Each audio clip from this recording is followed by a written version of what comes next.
अस्सलाम वालेकुम स्टूडेंट्स। तो आज हम पढ़ेंगे केमिकल नोमेनक्लेचर। केमिकल नोमेनक्लेचर का मतलब होता है नाम देना। तो जब आपको केमिकल नोमेनक्लेचर आएगा तो आपको जान जाएंगे कि किसी भी केमिकल सब्सटेंस को नाम कैसे देते हैं। सबसे पहले आते हैं आयनिक कंपाउंड्स को पर। तो आयनिक कंपाउंड्स बने होते हैं मेटल्स और नॉन मेटल्स मिलकर बनाते हैं आयनिक कंपाउंड्स। इसमें प्रीफिक्स यूज नहीं होता, मतलब इसमें जो है ना डाई और ट्राई इस तरह के नाम यूज नहीं होते। और इसका जनरल फॉर्मेट होता है नाम देने का। इसमें हम पहले मेटल का नाम लेते हैं, जो भी कंपाउंड में मेटल होगा उसका नाम पहले लेंगे, उसके बाद हम नॉन मेटल का नाम लेंगे और उसके बाद आईडी ही आ जाता है या पॉलीएटॉमिक का नाम आ जाता है। कोई भी पॉलीएटॉमिक कंपाउंड होगा तो उसका नाम आ जाएगा। तो उसके सबसे पहले आ जाते हैं मोनोएटॉमिक पर। मोनोएटॉमिक जो है ions made of single atom, जहाँ पे जो है सिंगल एटम से बने होते हैं। और इसका नेमिंग रूल्स जो है, सबसे पहले हम मेटल का नाम लेंगे, उसके बाद नॉन मेटल का, उसके बाद आईडी, जैसे मैंने पहले बताया। जैसे कि सोडियम क्लोराइड है, तो सबसे पहले इसमें मेटल कौन सा है, सोडियम, तो हम कहेंगे सोडियम। उसके बाद आ जाएगा क्लोरीन, जो कि नॉन मेटल है, उसका नाम लिया हमने। अब क्लोराइड जो है, क्लोरीन है, उसके आखिर में हमने आईडीई लगा दिया, देख रहे हैं आप। तो ये हो गया सोडियम क्लोराइड। उसके बाद आ गया मैग्नीशियम ब्रोमाइड। अब जो मैग्नीशियम में है वो है मेटल, उसका नाम हमने पहले ले लिया। उसके बाद ब्रोमीन जो है, ये ब्रोमीन है, उस पर जो है आईडीई लगा दिया और मैग्नीशियम ब्रोमाइड आ गया। तो देखिए स्टूडेंट, इसमें दो ब्रोमीन है, लेकिन हमने इसमें प्रीफिक्स यूज नहीं किया। हम ऐसे तो कह सकते थे ना मैग्नीशियम डाइब्रोमाइड, लेकिन हमने नहीं कहा क्योंकि इसमें प्रीफिक्स यूज नहीं होता। और उसके बाद आ जाते हैं एल्यूमिनियम फ्लोराइड। एल्यूमिनियम जो है एक मेटल है, और उसके बाद आ गया फ्लोरीन जो कि नॉन मेटल है, उसके बाद हमने आईडीई लगा दिया। तो आते आगे चलते हैं पॉलीएटॉमिक। पॉलीएटॉमिक जो है आयोनिक कंपाउंड्स। अब जो है ions made up of multi compounds, जो उसमें आयन्स होते हैं वो मल्टी कंपाउंड्स में आ जाते हैं। तो इसमें सबसे पहले नेम वही रूल, मेटल का नाम लेंगे, उसके बाद नॉन मेटल का, और उसके बाद हम क्या कहते हैं कि आयन का नेम लेंगे, जो कि हाँ ये आपको याद करना पड़ेगा। ये हर किसी का मतलब अलग ही होता है। जैसे NO3 है, इसको नाइट्रेट कहते हैं, और इसको सल्फेट कहते हैं, और इसको हम कार्बोनेट कहते हैं। एक मिनट में पेन ले लूँ आपको हाईलाइट करने के लिए। तो देखें, इसको एसीटेट कहते हैं। तो हम इसका नाम कैसे लेंगे, जैसे ये है लिथियम सल्फेट, तो हमने पहले लिथियम का नाम लिया, उसके बाद सल्फेट। अगर आप ये याद नहीं करेंगे तो आपको नाम लेने में बहुत दिक्कत होगी और आपको प्रॉब्लम आएगा। सो ये स्क्रीनशॉट ले लें और अभी इसको याद कर लें अभी। उसके बाद आ जाते हैं जी, हाँ तो इसको भी देख लें। जैसे एसीटेट है, एसीटेट के साथ पोटेशियम है, तो उसको कहेंगे पोटेशियम एसीटेट। और इसको ना याद करना बहुत ज़रूरी है आपके लिए, क्योंकि किसी भी आप जब लैब में रिएक्शंस करते हो तो आपको बहुत काम आती है ये शीट, या इस तरह के जो आप याद कर लेते हो चीज़ें। अब आते हैं ट्रांजिशन मेटल्स पे। अब ट्रांजिशन मेटल्स जो होते हैं ना, इनमें मल्टीपल चार्जेस हो जाती हैं अलग अलग एटम्स पे। तो हम इस पे ना आखिर में नुमेरल्स लगाते हैं। नुमेरल्स, ये जो 2 3, अब जितनी चार्ज होगी ना वो इतने नुमेरल्स लगेंगे। जिस तरह से फ्लोरीन है, इस पे 2 की चार्ज है, तो हमने 2 का 2 लिख दिए नुमेरल्स।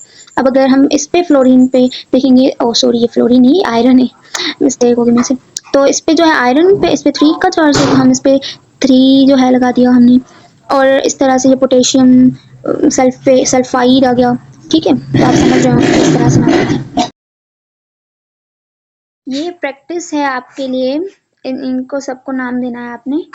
और अभी आपने खुद सॉल्व करना है। उसके बाद मैं दूसरा वीडियो बनाऊंगी जिसपे मैं सॉल्व करूंगी आपके लिए ये चीज़ें। ठीक है, तो अभी हम चलते हैं। अभी यहाँ पे सोल्यूशन भी है, लेकिन आप खुद से करके दिखाना, क्योंकि प्रैक्टिस हो जाएगी ना।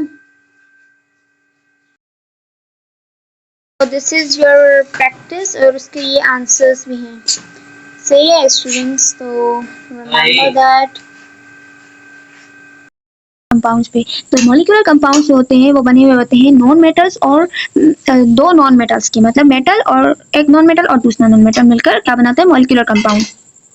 तो अब आ जाते उसमें जो है प्रीफिक्स यूज होते हैं, जैसे कि ट्राई, ड्राई, सॉरी, जैसे कि आ गया, इसमें प्रीफिक्स यूज होते हैं, जैसे कि मोनो, डाई, ट्राई, और इस तरह से करके। और इसमें इसके नाम लेने का रूल क्या होता है, पहले हम एक नॉन मेटल का नाम लेंगे, उसके बाद हम प्रीफिक्स यूज करेंगे, उसके बाद दूसरे नॉन मेटल का नाम लेंगे, और उसमें आखिर में आईडीई लगा देंगे। जैसे कि सल्फर, उसके बाद क्लोरीन 2 है तो हम कहेंगे डाई, उसके बाद क्लोराइड, क्लोरीन में आईडीई आखिर में लगा दिया। अब जैसे कार्बन मोनोऑक्साइड है, तो कार्बन 1 है तो उसमें हम लगेंगे मोनो, कार्बन मोनोऑक्साइड। ठीक है, और इसी तरह से हम सारा। तो ये प्रीफिक्सेस है, हम याद कर ले अगर आपको ये याद नहीं है तो। क्योंकि इसके सिवा तो आपको नाम समझ में ना आएंगे और ना ही याद होंगे। उसके बाद हम आ जाते हैं नीचे प्रैक्टिस पे। तो प्रैक्टिस इनकी आपने करनी है और नीचे सोल्यूशंस हैं, आप स्क्रीनशॉट ले लें ताकि आपको याद हो जाए। और आखिर में हम पढ़ेंगे एसिड्स को, कंपोजिट ऑफ हाइड्रोजन आयन्स। तो इसका नेमिंग रूल जो है जैसे 8 आएगा और ITE की जगह हम OSN प्लस में एसिड। तो ये आपको समझ में नहीं आएगा, फिलहाल मैं आपको समझाती हूँ। जैसे कि हाइड्रोजन सल्फेट है, तो इसमें हम हमारा जो है ना ये सल्फेट है, हमने पहले टेबल वाला यूज याद की होगी आपने, तो आपको समझ में आएगा, इसको सल्फेट कहते हैं। तो इसके आखिर में क्या आएगा IATE। तो अब जहाँ पे ATE आएगा ना उसको हम रिप्लेस करेंगे IC से और प्लस में एसिड। ठीक है, तो हम इसको क्या कहेंगे, इसको कहेंगे सल्फ्यूरिक एसिड। ठीक है, अब दूसरा आ गया ये, तो इसमें हम कहेंगे ये सल्फाइड है, तो इसको सल्फाइड को OUS से रिप्लेस करके प्लस में एसिड लगा देंगे, तो हम कहेंगे सल्फ्यूरस एसिड। अब यहाँ पे सल्फाइड है, ये सल्फाइड है, तो IDE को कैसे रिप्लेस करेंगे हम, IDE को hydro plus IC plus acid, तो हम कहेंगे हाइड्रोसल्फ्यूरिक एसिड। अब समझेंगे, हाइड्रो और सल्फर में IC लगा दी और प्लस में एसिड, तो हम कहेंगे हाइड्रोसल्फ्यूरिक एसिड। ये थोड़ा कॉम्प्लिकेटेड आपको लग रहा होगा, लेकिन once you remember this table आपको ये बहुत आसान लगेगा। ठीक है, तो आपकी प्रैक्टिस के लिए ये नीचे हमने प्रैक्टिस के लिए स्क्रीनशॉट ले लें और अल्लाह हाफिज़। बाकी कल की वीडियो हम बनाएंगे, उसमें हम कुछ और सीखेंगे।